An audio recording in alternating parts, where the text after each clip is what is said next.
ஆத்தா, இத்தனை வருஷ வாழ்க்கையில் என்னால முடிஞ்ச அளவுக்கு உன்னை சந்தோஷமா வச்சிருந்தனா? சாமி,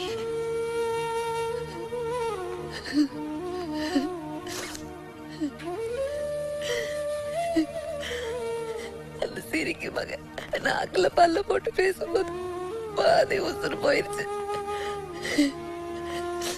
நான் மட்டும்தான் சாகலான்னு நினைச்சேன். இவளுங்க கிட்ட உங்களை அனாதைய விட்டுட்டு போக மனசில்ல. அதான் என் கூட கூட்டிட்டு போலான்னு முடிவு பண்ணிட்டேன். புரியுதுதா, யாருக்கும் பாரமா இருக்கக்கூடாதுன்னு முடிவு பண்ணிட்டேன். கல்யாணம் ஆகி இத்தனை வருஷத்துல நீ சொல்லி எதை மீறி இருக்கேன்? பேச்சு வா போவோம்.